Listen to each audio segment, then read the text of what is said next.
This is our colab notebook for today's practice or today's exercise. We will take a basic model today to show you how you can implement learning rate scheduler. I will move pretty fast in the beginning and then slowly we will show you in detail how to develop learning rate scheduler and use it in your model. I'm taking the famous fashion MNIST dataset from TensorFlow library itself. You can simply load it using load data function. And this dataset from TensorFlow package comes already divided into training and testing set. So train images, train labels, test images, test labels. And you can see we have total of 60,000 images of shape 28 by 28 in our training set, and we have 10,000 images of 28 by 28 for test set. And because they are all image data, we can simply divide it by 255 to scale the data. Here is our simple model. I saved it in the definition create model. And first, flatten layer 28 by 28. We have two-dimensional images, so we need to flatten them in the beginning. And then two dense layers of 100 neurons each, and activation function I'm using ReLU. And in the final dense layer, we have 10 neurons simply because we have 10 classes. If you're familiar with the fashion image dataset, we have a total of 10 classes, 10 different types of images we have, and activation softmax. We can simply call this model by create model function. First, here it shows you how you can define your learning rate of 0.01 or 0.001, whatever you feel comfortable or appropriate, and keep the learning rate constant throughout the whole training period. Here I used stochastic gradient descent as optimizer, loss function, sparse categorical cross entropy, matrix accuracy.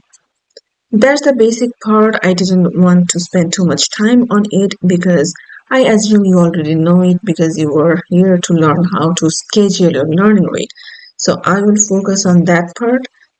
We will learn three different types of learning rate scheduler today. The first one will be time-based decay, and this is the formula. You take your initial learning rate, whatever you decide, maybe 0.01, and then 1 over 1 plus decay times epoch. And this epoch is the current epoch, the number of epoch that's running at the moment. And we will define one decay, maybe again 0.01 or 0.001, 0.05, whatever you think appropriate. This decay can be another hyperparameter. There's a scope to do some kind of experiment with it. Let's define a function called time decay. Okay, def time decay, epoch, LR, learning rate, and decay. These three parameters we are going to pass, and return LR divided by 1 plus decay times epoch. Now let's define the LR 0.01, epoch 20, we are going to run for 20 EK, and decay, this is another hyperparameter, and I will use 0.01, or we can pass the decay here. Decay 0.01. The definition is done. I will simply copy this and compile the model. Okay. And here I mentioned learning rate 0.001. And again, I can copy this instead of typing again. Okay. Only thing is I have to add a callback. Okay. tf dot Keras dot callbacks dot learning rate scheduler.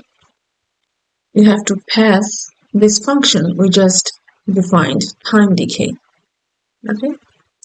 time decay, verbose goes to 1. This verbose parameter will give you a notification when learning rate scheduler changes your learning rate. Okay.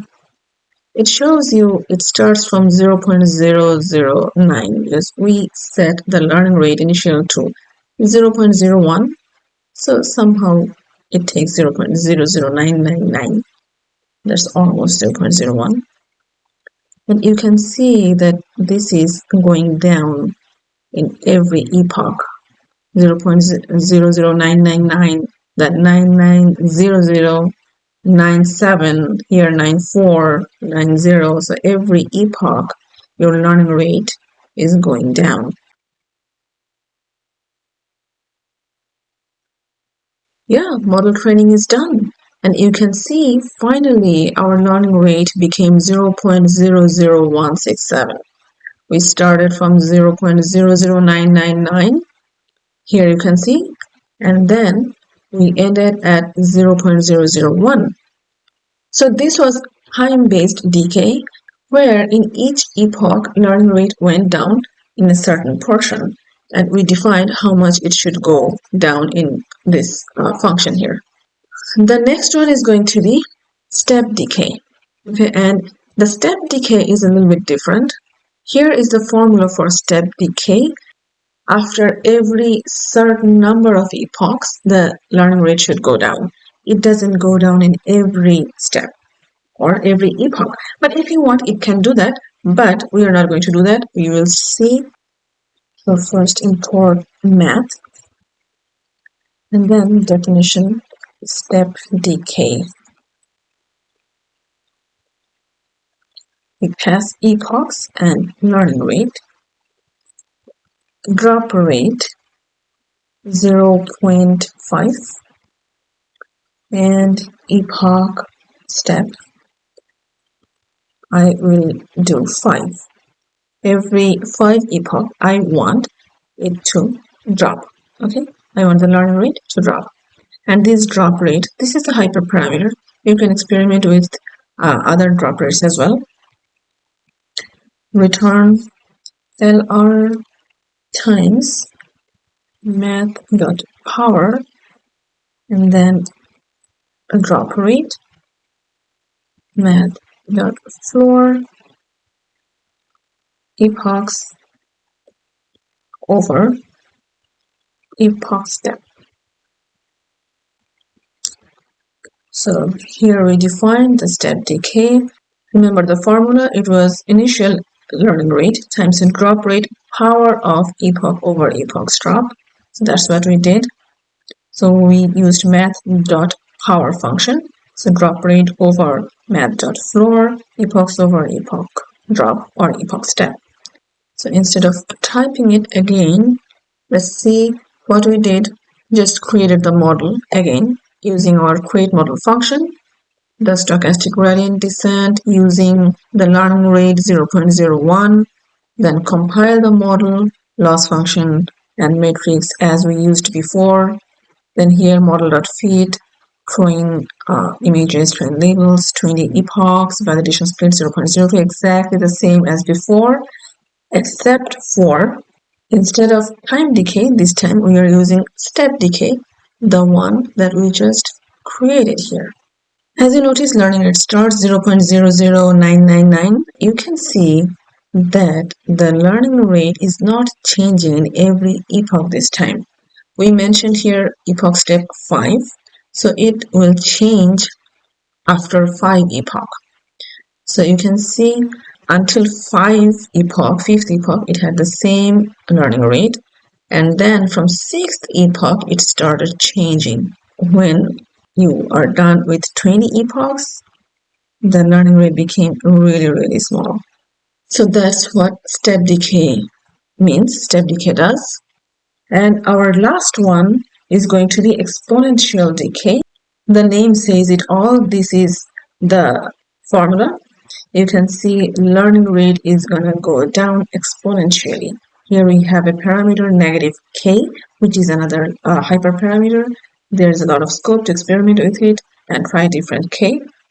Okay, let's define exponential decay, epoch, and LR, and 0.1. You can use other case, return LR math.exp negative k times epoch. So it's done. Now I will copy the same code from here. So I don't need to type it in. Instead of step decay, exponential decay this time, and see. Training started as usual. It started with 0.00999, and you can see in each epoch it is changing exponential rate. You can see it is becoming really small towards the end of the training. Well, we ended with 5.6 over 10 power negative 11. So this is really small learning rate. And this kind of very small learning rate towards the end will make sense when your graph will look like this. When model training becomes this very, very flat like that, so very small learning rate makes sense. So we worked on 3 different learning rate scheduler today. I cannot tell you which one is better than other because in different cases, a different one works. So you have to do some experiment with it, use your own judgment and experience to actually understand which one will be good for you, or as a beginner, just try with different ones, just play with it. So that way the experience will come or the judgment will come. And there are many other different learning rate scheduler available. You can see this is the TensorFlow documentation for learning rate scheduler, and these are all different methods they explained here. So please feel free to go through that as well if you are interested. And that's all I wanted to share with you today. Thank you so much for watching. If this video was helpful, please like, comment, share, and subscribe. Stay tuned.